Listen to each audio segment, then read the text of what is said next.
మహిళల ఆర్థిక అభివృద్ధికి ప్రభుత్వం అనేక కార్యక్రమాలు చేపట్టిందన్నారు మంత్రి సీతక్క. పరేడ్ గ్రౌండ్స్ లో రేపటి విమెన్స్ డే వేడుకలకు ఏర్పాట్లు కొనసాగుతున్నాయి. ఈ సభకు 1,00,000 మందికి పైగా మహిళలు హాజరయ్యే అవకాశం ఉంది.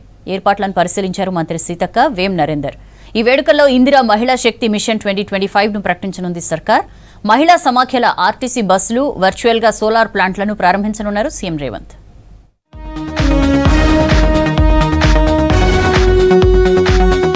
ఇందిరమ్మ ప్రభుత్వం మహిళలను రాష్ట్రాభివృద్ధిలో భాగస్వామ్యులను చేస్తుందన్నారు మంత్రి సీతక్క. మహిళల ఆర్థికాభివృద్ధికి అనేక కార్యక్రమాలు చేపడుతున్నామన్నారు. మహిళలకు బస్సుల్లో ఫ్రీ జర్నీ సౌకర్యం కల్పించడమే కాక బస్సులకు ఓనర్లను చేస్తున్నామన్నారు. అదానీ అంబానీలకే పరిమితమైన సోలార్ విద్యుత్ ప్లాంట్లను మహిళా సంఘాలకు అప్పగిస్తున్నామని తెలిపారు. మహిళలకు ఇంటర్నేషనల్ ఉమెన్స్ డే శుభాకాంక్షలు తెలిపారు మంత్రి. మహిళల అభివృద్ధికి కృషి చేస్తున్న ప్రజా ప్రభుత్వాన్ని దీవించాలని కోరారు. పెట్రోల్ బంక్ ఓనర్స్ పనిచేస్తున్నారు. మరి సోలార్ అనేది అదానీ అంబానీ ఇంకొకంత ఏదో పెద్ద బిజినెస్ పర్సన్స్, కానీ ఇవాళ గ్రామీణ మహిళలు సోలార్ విద్యుత్తును మెయింటైన్ చేయబోతున్నారు. ఇలాంటి అన్ని రంగాలలో మహిళలను తీసుకొచ్చి అభివృద్ధి చేయాలనేటువంటి లక్ష్యంతో ఈ ప్రభుత్వం, సీఎం రేవంత్ రెడ్డి గారి ప్రభుత్వం చిత్తశుద్ధితో పనిచేస్తుంది. కాబట్టి మహిళలందరికీ ఒకటే విజ్ఞప్తి, ఈ ప్రభుత్వం మీకు అండగా ఉంది. మీరు ఈ ప్రభుత్వాన్ని మీ సోదరులుగా ఈ ప్రభుత్వాన్ని దీవించండి. పరేడ్ గ్రౌండ్లో అంతర్జాతీయ మహిళా దినోత్సవ వేడుకలకు ఏర్పాట్లు కొనసాగుతున్నాయి. రేపు సాయంత్రం సర్కార్ నిర్వహిస్తున్న ఈ వేడుకలకు 1,00,000 మందికి పైగా మహిళలు హాజరయ్యే అవకాశం ఉంది. వారికి ఎలాంటి ఇబ్బందులు కలగకుండా ఏర్పాట్లు చేస్తున్నారు. మంత్రి సీతక్క, సీఎం సలహాదారు వేం నరేందర్ రెడ్డి ఏర్పాట్లను పరిశీలించారు. తాగునీరు, లైటింగ్ సమస్య రాకుండా చూసుకోవాలని సూచించారు. ఇక ఈ వేడుకల్లో మహిళా సమైక్యాల 150 ఆర్టీసీ అద్దె బస్సులు, సోలార్ పవర్ ప్లాంట్లను ప్రారంభించనున్నారు సీఎం రేవంత్ రెడ్డి. అంతర్జాతీయ విమెన్స్ డే వేడుకల సందర్భంగా ఇందిరా మహిళా శక్తి మిషన్ 2025ను ప్రకటించనుంది ప్రభుత్వం. మహిళల ఆర్థిక స్వేచ్ఛ, ఉపాధి కల్పన, సంపద సృష్టించే అంశాలపై ఫోకస్ చేసేలా ప్రణాళిక రూపొందించింది. స్వయం సహాయక సంఘాల పరిధిని విస్తృతపరిచేలా సభ్యుల అర్హత వయసు పెంపునకు నిర్ణయం తీసుకుంది. బాలికలు, వయోవృద్ధుల ఆర్థిక భద్రత, సామాజిక మద్దతు కోసం నూతన సంఘాలు ఏర్పాటు చేయాలని నిర్ణయించింది ప్రభుత్వం. ఉమెన్స్ డే సందర్భంగా రన్ ఫర్ యాక్షన్ 2025 కార్యక్రమం నిర్వహిస్తున్నారు హైదరాబాద్ పోలీసులు. హైదరాబాద్ పీపుల్స్ ప్లాజా నుంచి 5K, 2K రన్ ఉంటుంది. విమెన్ సేఫ్టీ వింగ్ తో కలిసి ఏర్పాటు చేస్తున్న ఈ కార్యక్రమానికి ముఖ్య అతిథిగా మంత్రి సీతక్క హాజరు కానున్నారు. ఎస్ఎల్బీసీ టన్నెల్ దగ్గర 14వ రోజు సహాయ చర్యలు ముమ్మరంగా జరిగాయి. టన్నెల్ లోపల చిక్కుకున్న వారి కోసం దేశంలోని అత్యాధునిక టెక్నాలజీ ఉపయోగిస్తోంది రాష్ట్ర ప్రభుత్వం. ఎన్డీఆర్ఎఫ్ సిబ్బందితో పాటు 110 మంది టన్నెల్ లోపలికి వెళ్లారు. టన్నెల్ లోపల 8 మంది కూలీల జాడ కోసం గాలించాయి కేరళ నుంచి తీసుకొచ్చిన క్యాడవర్ డాగ్స్. బెల్జియం మాల్నోయిస్ బ్రీడ్కు చెందిన ఈ శునకాలు 15 అడుగుల లోతులో ఉన్న డెడ్ బాడీస్ను గుర్తిస్తాయి. అందుకే వీటితో టన్నెల్లో సర్చ్ ఆపరేషన్ కొనసాగిస్తున్నారు. క్యాడవర్ డాగ్స్ 12 ప్రదేశాలను గుర్తించాయి. గతంలో ఎన్జీఆర్ఐ మార్కింగ్ చేసిన స్థలం వరకు వెళ్లి వాపసు వచ్చాయి. మరోవైపు 4 సభ్యులతో కూడిన అన్వీ రోబోటిక్ నిపుణుల బృందం ఐఐటి మెడ్రాస్ ప్రొఫెసర్ టన్నెల్ పరిసరాలను పరిశీలించారు. అవసరాన్ని బట్టి రోబోల ఆపరేషన్ మొదలు పెడతామన్నారు అధికారులు. రెస్క్యూ సిబ్బంది ఎప్పటికప్పుడు బురద తొలగిస్తున్నారు. అయితే భారీగా ఊట వస్తుండటంతో సహాయ చర్యలకు ఆటంకం కలుగుతోంది.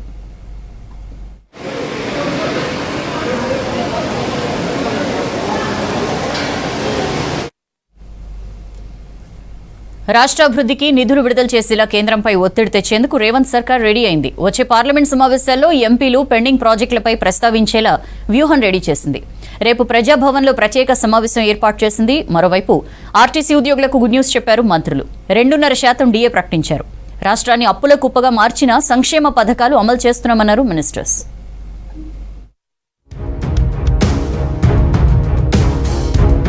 కేంద్రం దగ్గర పెండింగ్లో ఉన్న రాష్ట్ర ప్రాజెక్టులపై ఫోకస్ పెంచింది రాష్ట్ర ప్రభుత్వం. రేపు హైదరాబాద్ ప్రజాభవన్లో అన్ని పార్టీల ఎంపీల సమావేశం ఏర్పాటు చేసింది. డిప్యూటీ సీఎం భట్టి విక్రమార్క అధ్యక్షతన జరగనున్న ఈ సమావేశానికి సీఎం రేవంత్ ముఖ్య అతిథిగా హాజరు కానున్నారు. మీటింగ్లో మెట్రో విస్తరణ, మూసీ పునరుజ్జీవం, RRR వంటి అంశాలపై చర్చించనున్నారు. కేంద్ర మంత్రులు కిషన్ రెడ్డి, బండి సంజయ్తో పాటు ఎంపీలకు ఫోన్ చేసి భేటీకి రావాలని ఆహ్వానించారు భట్టి విక్రమార్క. పెండింగ్ ప్రాజెక్టులపై రాష్ట్రానికి చెందిన ఎంపీలు పార్టీలకు అతీతంగా పార్లమెంటు ఉభయ సభల్లో ప్రస్తావించేలా వ్యూహరచన చేస్తోంది సర్కార్.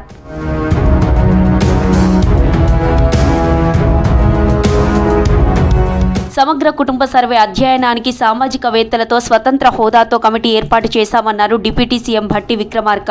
కమిటీకి జస్టిస్ సుదర్శన్ రెడ్డి చైర్మన్గా, రిటైర్డ్ ప్రొఫెసర్ కంచా ఐలయ్య వైస్ చైర్మన్గా వ్యవహరిస్తారని చెప్పారు. సెక్రటేరియట్లో కమిటీ సభ్యులతో సమావేశమయ్యారు భట్టి.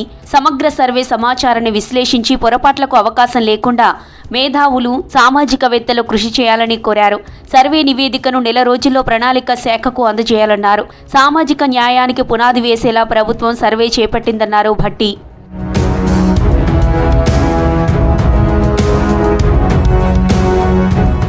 రాష్ట్ర ఆర్థిక పరిస్థితి బాగాలేకపోవడంతో కొన్ని స్కీమ్స్ అమలు చేయడం ఆలస్యమవుతోందన్నారు మంత్రి పొంగులేటి శ్రీనివాసరెడ్డి.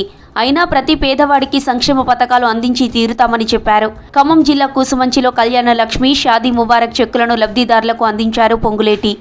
ఏవైతే హామీలు చెప్పామో సాధ్యమైన హామీలని కొన్ని పూర్తి చేశాం. రాబోయే 3-4 రోజుల్లో రాష్ట్ర వ్యాప్తంగా ఏవైతే మొదట విడత ఇస్తానన్న 3,500 ఇల్లు ఇచ్చే కార్యక్రమాన్ని ఈ వారం 10 రోజుల్లోనే పూర్తి చేసుకోబోతున్నాం.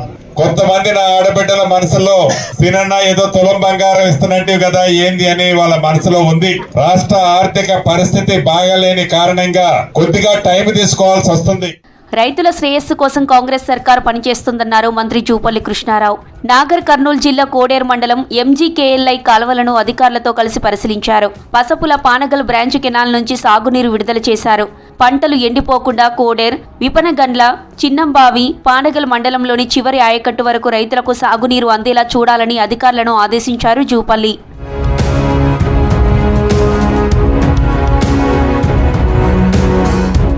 ఆర్టీసీ ఉద్యోగులకు గుడ్ న్యూస్ చెప్పింది రాష్ట్ర సర్కార్.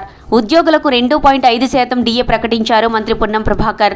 దీంతో ఆర్టీసీపై 3,60,00,000 అదనపు భారం పడుతుందని చెప్పారు. మహిళా సాధికారతే లక్ష్యంగా ఇందిరా మహిళా శక్తి బస్సులను రేపు సీఎం రేవంత్ రెడ్డి ప్రారంభిస్తారని తెలిపారు. మండల మహిళా సమైక్య సంఘాల ద్వారా మొదటి దశలో 150 బస్సులు అద్దె ప్రాతిపాదికన ఆర్టీసీలోకి తీసుకుంటున్నట్టు చెప్పారు.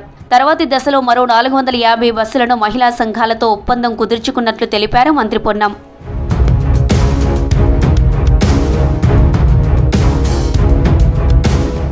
డీలిమిటేషన్పై పోరాటానికి రాష్ట్ర సర్కార్ రెడీ అయింది. దీనిపై డిప్యూటీ సీఎం భట్టి, మాజీ మంత్రి జానారెడ్డితో అఖిలపక్ష కమిటీ ఏర్పాటు చేసింది. ఎంపీ సీట్ల పునర్విభజనతో సౌత్ రాష్ట్రాలకు నష్టం జరుగుతుందన్నారు సీఎం రేవంత్ రెడ్డి. త్వరలో అన్ని రాజకీయ పక్షాలను ఏకతాటిపైకి తీసుకొచ్చేందుకు ఆల్ పార్టీ మీటింగ్ నిర్వహించనుంది సర్కార్. అన్ని పార్టీల అభిప్రాయాలను కేంద్రంపై ఒత్తిడి తెచ్చేందుకు ప్రయత్నిస్తోంది.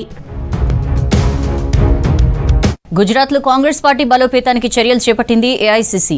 డీలిమిటేషన్ ప్రక్రియపై 7 రాష్ట్రాల సీఎంలు, మాజీ సీఎంలకు లేఖ రాశారు తమిళనాడు ముఖ్యమంత్రి ఎంకే స్టాలిన్.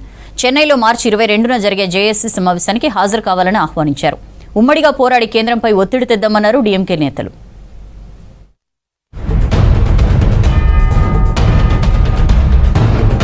దేశవ్యాప్తంగా కాంగ్రెస్ పార్టీ బలోపేతంపై దృష్టి పెట్టింది ఏఐసీసీ.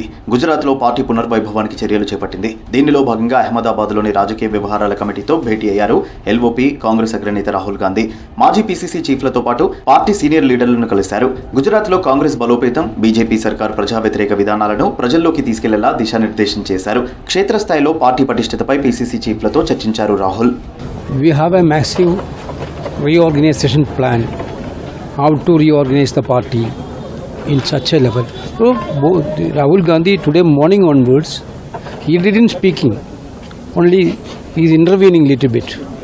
But पूरा समय workers के लिए दिया.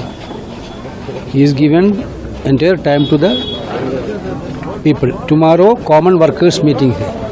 డీలిమిటేషన్ ప్రక్రియపై 7 రాష్ట్రాల సీఎంలు, మాజీ సీఎంలకు లేఖ రాశారు తమిళనాడు ముఖ్యమంత్రి ఎంకే స్టాలిన్. ఏపీ, తెలంగాణ, కర్ణాటక, కేరళ, బెంగాల్, పంజాబ్తో పాటు ఒడిశా రాష్ట్రాలకు లేఖ పంపించారు. జనాభా ఆధారంగా పునర్విభజన జరిగితే దక్షిణాదిలోని తమిళనాడు, కేరళ, ఏపీ, తెలంగాణ, కర్ణాటకకు తీవ్ర నష్టం జరుగుతుందన్నారు. తూర్పు రాష్ట్రాలైన పశ్చిమ బెంగాల్, ఒడిశా రాష్ట్రాలకు డీలిమిటేషన్తో అన్యాయం జరుగుతుందని తెలిపారు. అలాగే ఉత్తరాన ఉన్న పంజాబ్కు శాపంగా మారుతుందన్నారు సీఎం స్టాలిన్.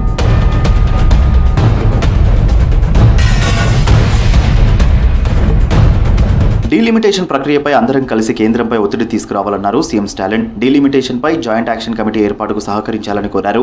జేఏసీలో కలిసి పనిచేయడానికి ప్రతి రాష్ట్రంలోని పార్టీలో ఒక సీనియర్ ప్రతినిధిని నామినేట్ చేయాలని తెలిపారు. ఇది కేవలం ప్రారంభం మాత్రమేనని, సమిష్టిగా ఓ మార్గాన్ని ఎంచుకోవాల్సిన అవసరం ఉందన్నారు. చెన్నైలో మార్చి 22న జరిగే జేఏసీ ప్రారంభ సమావేశానికి అంతా హాజరు కావాలన్నారు సీఎం స్టాలిన్.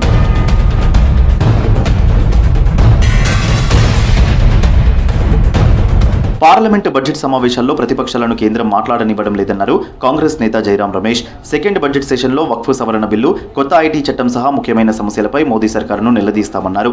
ఎన్డీఏ సర్కార్ విదేశాంగ విధానం అట్టర్ ఫ్లాప్ అయిందని విమర్శించారు. యుఎస్ భారీగా ట్యాక్స్ వేయడానికి సిద్ధమైన కేంద్రం దగ్గర ఎలాంటి సమాధానం లేదన్నారు. చైనా, బంగ్లా సమస్యల పరిష్కారానికి ఎలాంటి ప్రణాళిక లేదన్నారు. దేశంలో పెరుగుతున్న ద్రవ్యోల్బణం, నిరుద్యోగంపై ప్రధాని మౌనంగా ఉండడం సరికాదన్నారు Jairam Ramesh. But who are not in the majority should have their say. I mean, right now we are saying that we are not even having our say, you know.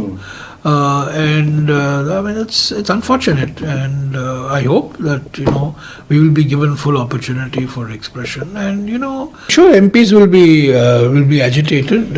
You know, no state should be penalized for its success in family planning. I mean, Kerala, Tamil Nadu, so South India, and then of course other states followed. So you know, we should not, no state should be penalized. Bihar CM Nitish Kumar కు ప్రజా సమస్యలు పట్టడం లేదన్నారు. RJD నేత Tejaswi Yadav పాట్నాలో BPSC అభ్యర్థులతో పాటు వివిధ సంఘాలు సంయుక్తంగా నిర్వహించిన నిరసన కార్యక్రమంలో పాల్గొన్నారు.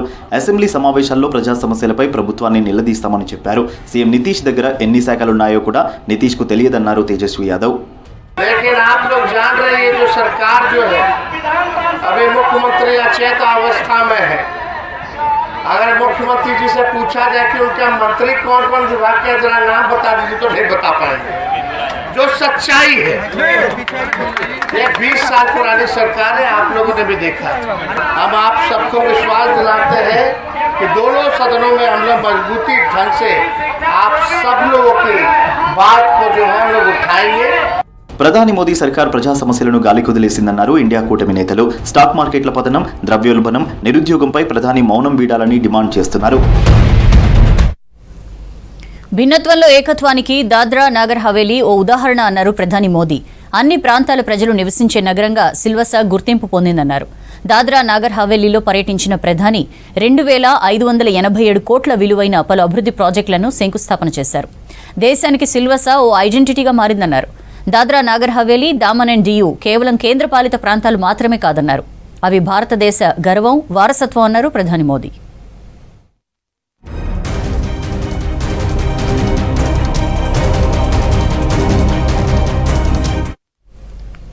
That's all for now.